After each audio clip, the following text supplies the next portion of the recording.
할렐루야. 전도서는 이렇게 시작이 됩니다. 모든 것이 헛되도다. 우주 만물과 만물의 활동이 다 헛되다라고 하는 말이냐?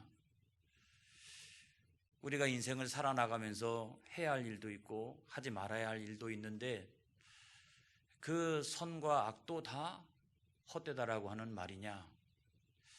그렇지는 않는 것 같습니다. 성경이 이야기하고 있는 헛되다라고 하는 것은 무슨 의미가 있을까요? 그거는 만물의 임시성, 또 한계성, 변화성 이런 것들을 이야기하는 것입니다.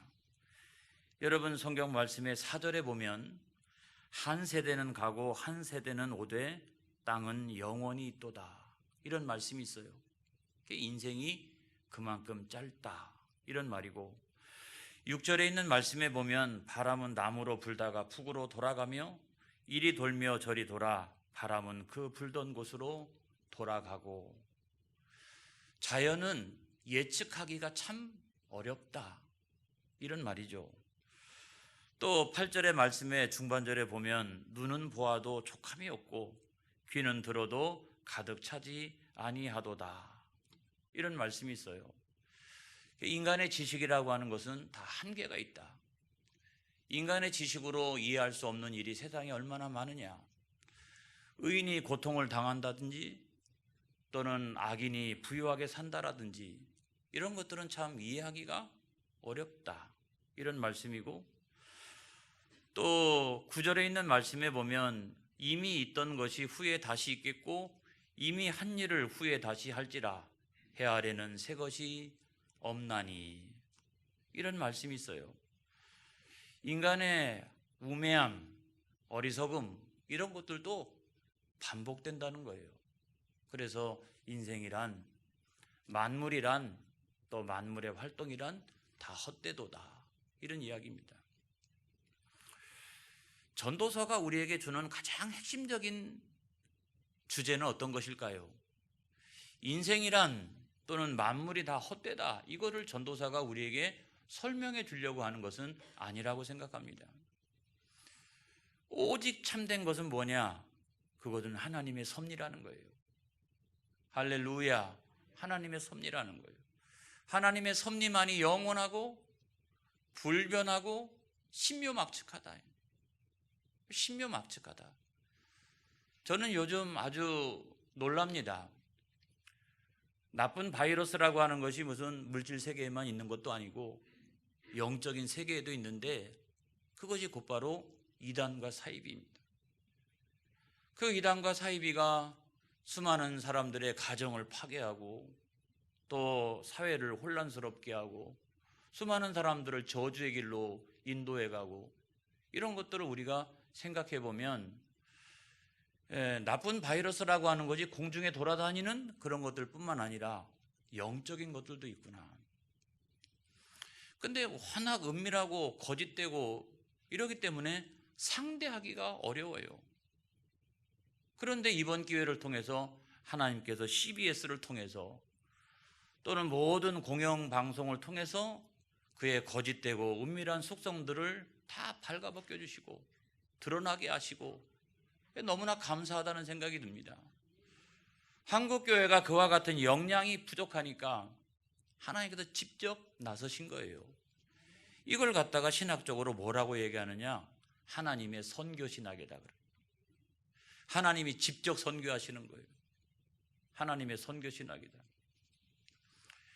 여러분, 오늘날 우리가 어떻게 해야 할까요? 그런 하나님을 경외해야 할 줄로 믿습니다. 그리고 그분의 말씀에, 그분의 명령에 잘 순종하는 저와 여러분이 되어지기를 바랍니다. 그리고 이것이야말로 인생에서 가장 중요한 지혜요, 참된 지혜요, 가장 최고의 지혜라고 하는 사실을 여러분 믿으시기 바랍니다. 그래서 우리는 하나님만 섬겨야 돼요. 하나님만이 만물의 주권자이십니다.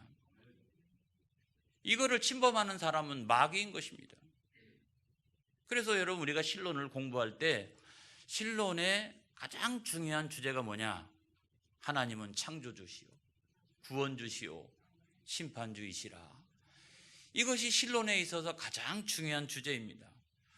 누가 감히 곤룡포를 입고서 저울을 이렇게 들고서 교리에 대한 시험을 본다든지 아니면 몇 명이나 포교를 했는지 이런 걸 가지고 따진다든지 건축원금을 얼마나 했느냐 그거에 따라서 천국의 자리가 배정된다면 말이 안 됩니다, 여러분.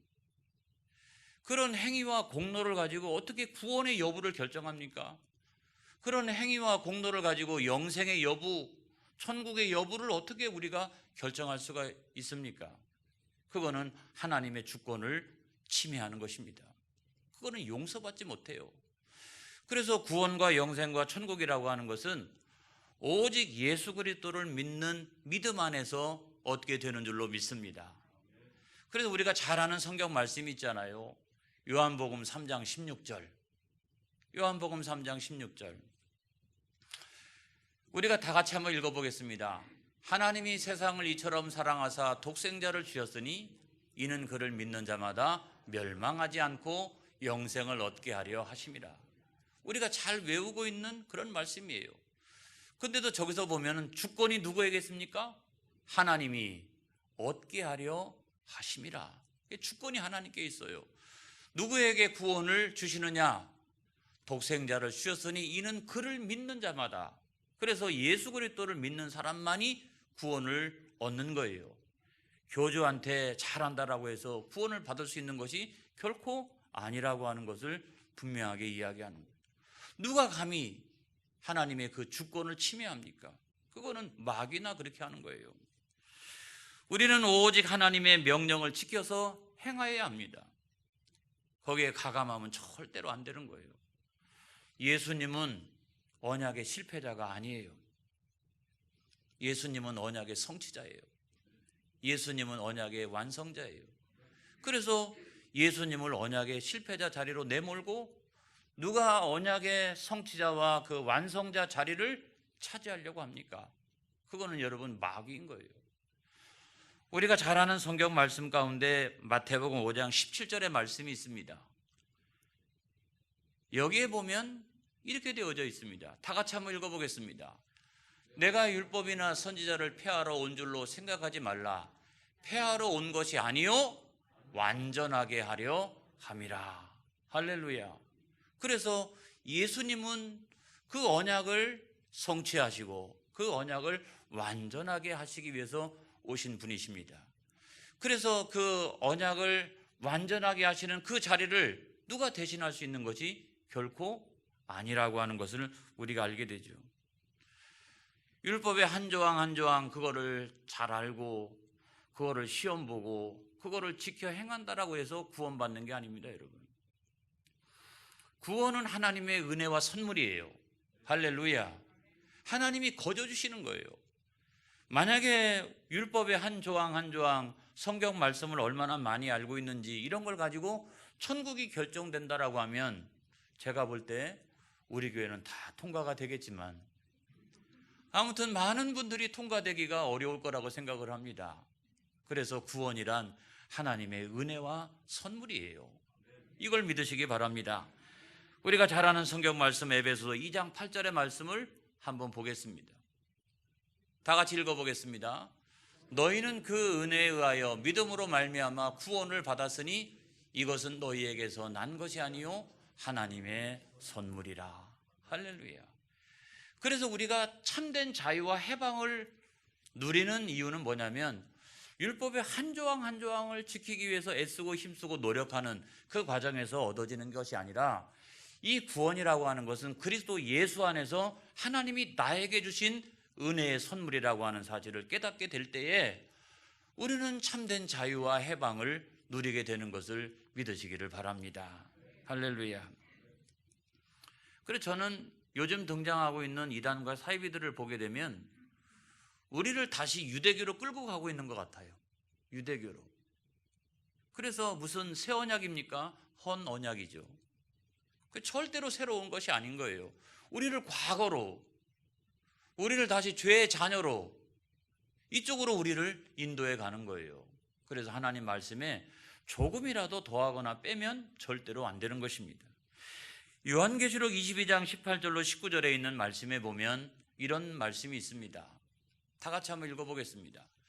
내가 이 두루마리와 예언의 말씀을 듣는 모든 사람에게 증언하노니 만일 누구든지 이것들 외에 더하면 하나님이 이 두루마리에 기록된 재앙들을 그에게 더하실 것이요. 그러니까 재앙이 내려지고 있는 거예요. 19절에 있는 말씀에 보면 만일 누구든지 이 두루마리의 예언의 말씀에서 제하여 버리면 하나님이 이 두루마리에 기록된 생명나무와 및 거룩한 성의 참여함을 제하여 버리시리라. 이렇게 분명하게 말씀하고 있어요.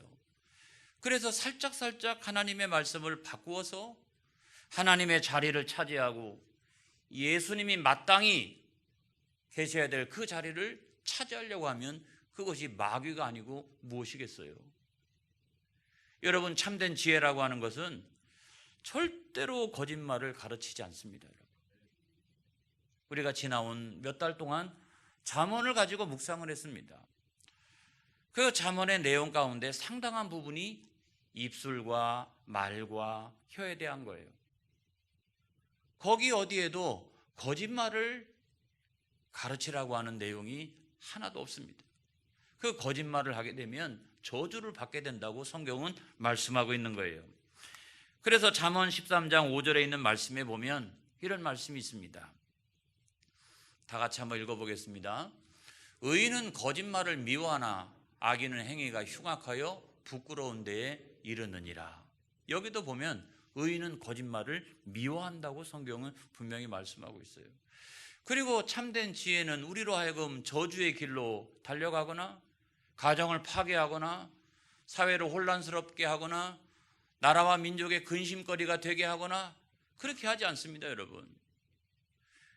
잠언 3장 17절로 18절에 있는 말씀에 보면 또 이런 말씀이 있습니다.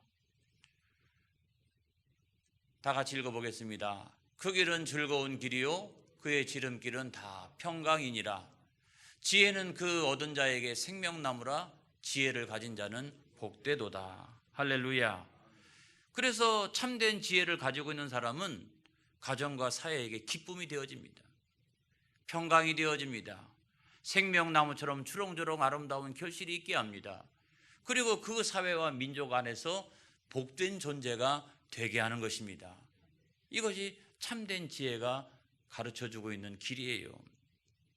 사랑하는 성도 여러분, 오직 하나님만을 경외하시길 바랍니다.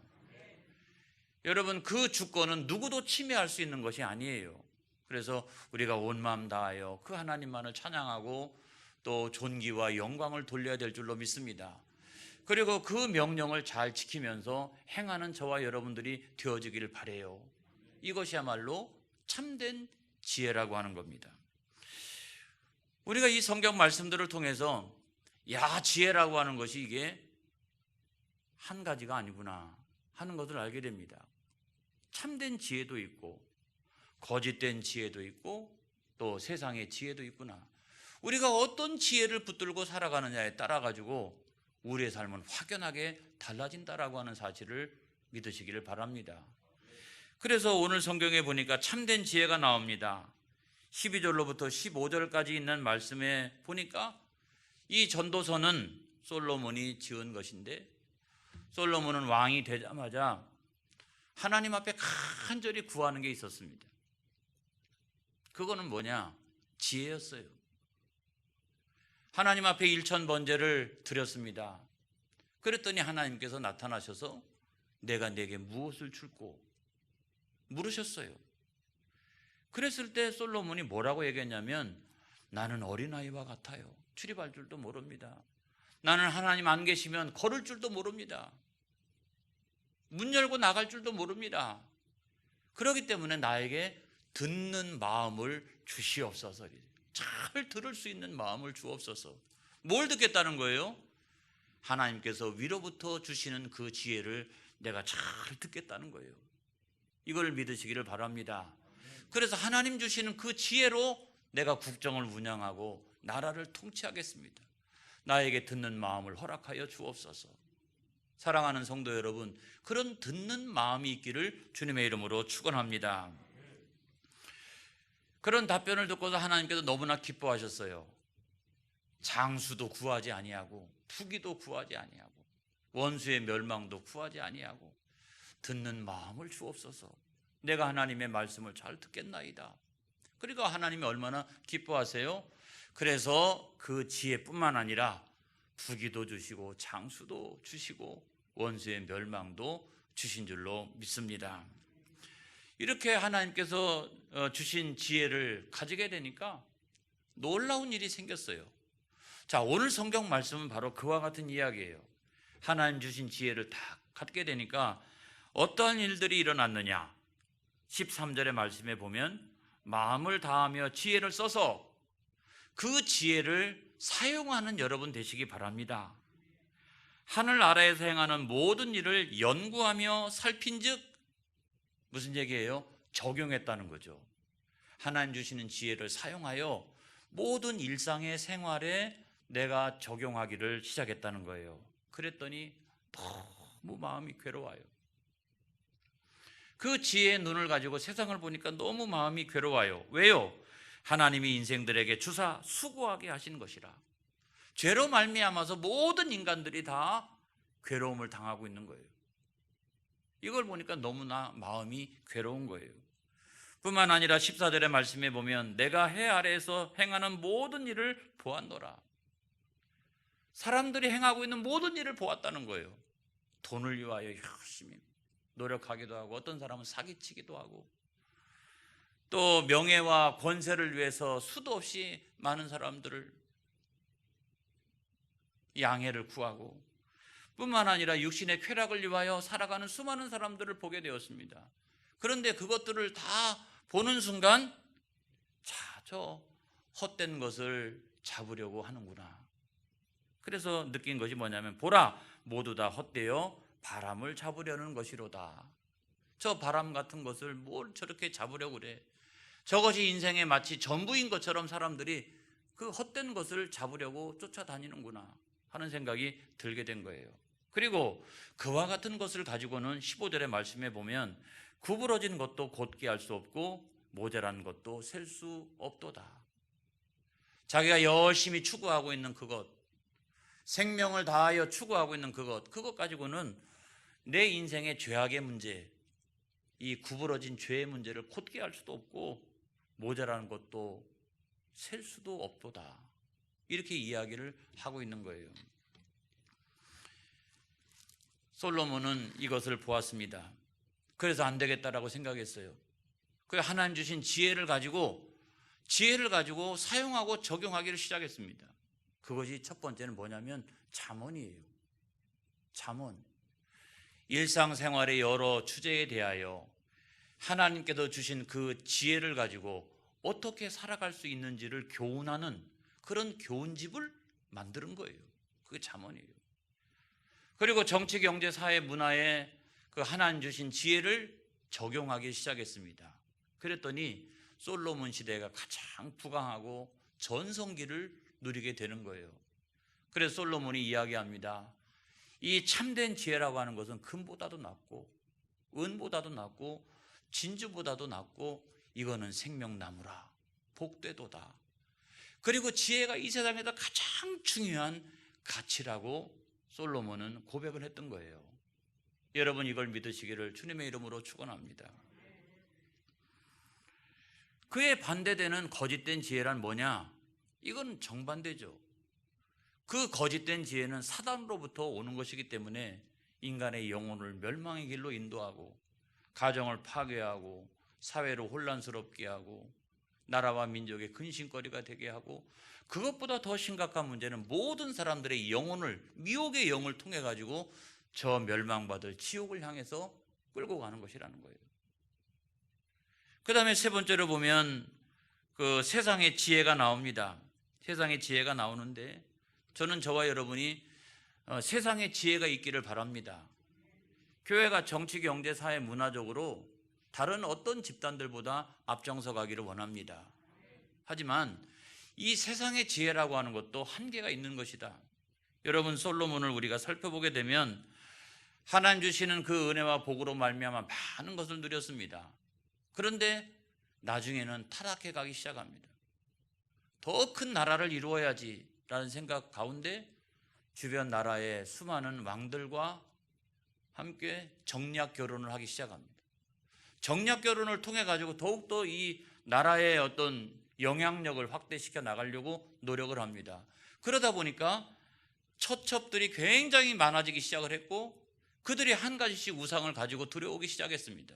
그래서 예루살렘 안에 그 우상에게 드리는 향례로 진동해서 사람이 길거리를 다닐 수가 없을 정도로 대단했다라고 이야기를 합니다. 그리고 나중에 가가지고 자기도 우상을 섬겼습니다. 그리고 마음이 교만하여졌습니다. 그래서 16절에 있는 말씀에 보면 내가 내 마음속으로 말하여 이르기를 보라 내가 크게 되고 지혜를 더 많이 얻었으므로 나보다 먼저 예루살렘에 있던 모든 사람들보다 낫다 하였나니 내 마음이 지혜와 지식을 많이 만나 보았음이로다 라고 이야기를 했어요. 여러분, 내가 오늘날 크게 되고 내가 오늘날 아주 부강한 나라의 왕이 되었던 것은 나에게 지혜가 많이 있기 때문에 그렇다. 예루살렘에 있는 모든 지혜자들의 지혜를 합쳐놓은 것보다 내 지혜가 더욱더 대단하다. 그래서 그 지혜 때문에 더 크게 된 것이다 라고 나중에 가가지고는 교만에 빠지게 된 것이죠. 여러분, 그 교만에 빠지는 순간 위기가 찾아왔습니다. 많은 어려움들이 있었습니다. 시련들이 있었습니다. 이걸 통해 가지고 다시 내가 하나님께로부터 온 그 지혜를 사모하고자 했던 거예요. 그래서 여러분 여기 17절에 있는 말씀에 보면은 내가 다시 지혜를 알고자 하며 지혜는 다 똑같은 것인데 아까 이야기했던 지혜하고 다르게 내가 다시 지혜를 알고자 하며 아까의 것은 세상적인 지혜였습니다. 하나님을 떠난 지혜였어요. 그리고 그 지혜를 가지고 내가 오늘날 이와 같이 크게 된 것은 내가 가지고 있는 지혜 때문에 그렇다라고 생각을 했던 거예요. 여러분, 그것이 뭐냐면 세상적인 지혜입니다. 그런데 그 세상적인 지혜를 갖고 있는데도 허전한 거예요. 헛되다는 생각이 자꾸 드는 거예요. 그래서 17절에 있는 말씀처럼 내가 다시 지혜를 알고자 하며 하나님 주신 지혜로 돌아가고자 했다는 거예요. 그래서 미친 것들과 미련한 것들, 그리고 하나님께로부터 온 참된 지혜가 무엇인가 하는 것을 시험 보는 것처럼 이것을 1, 2, 3, 4, 5, 6 미련한 것은 1, 2, 3, 4, 5, 6 이렇게 쫙 이렇게 구분해 놓으면 내가 참된 지혜로 돌아갈 줄로 생각을 했던 겁니다. 천만의 말씀이에요. 그러지 않았다는 거예요. 내 삶이 죄와 허탄한 것에 빠져 있으면서 내 몸은 거기에 있는데 내가 참된 지혜만을 구하고자 했을 때 여러분 오히려 뭐만 생겼다? 번뇌와 근심만 생겼다는 거예요. 내가 저렇게 살아가야 되는데 근데 거기서 빠져나와야 되는데 자기는 빠져나오지 않으면서 내가 저렇게 살아가야 되는데 내가 저렇게 살아가야 되는데 라고 생각하니까 오히려 그 지혜가 어떻게 해요? 근심과 번뇌가 되었다는 거예요. 여러분, 하나님을 떠난 인생이 되면 안 됩니다. 우리는 하나님의 주권을 인정하고 있어야 됩니다. 그래서 하나님 주신 지혜를 가지고 살아가야 합니다. 근데 세상에는 마귀가 뿌려놓은 거짓된 지혜도 있고 또 세상적인 지혜도 있습니다. 그래서 그 어떤 지혜도 하나님을 떠난 지혜는 세상적인 지혜요 거짓된 지혜가 돼서 여러분 그것은 헛되다. 헛되다. 그리고 거짓된 지혜는 우리는 사망과 멸망의 길로 우리를 인도해 간다라고 하는 사실을 알게 된 거예요. 그래서 솔로몬은 전도서에서 가장 중요한 이야기를 합니다. 절대로 하나님 떠난 인생이 되면 안 된다. 하나님 떠난 인생이 되면 안 된다. 이거를 전도서를 통해서 계속해서 강조하고 있는 거예요. 할렐루야. 오늘도 이 말씀 붙들고 승리하는 저와 여러분 되시기를 주님의 이름으로 축원합니다. 기도하겠습니다.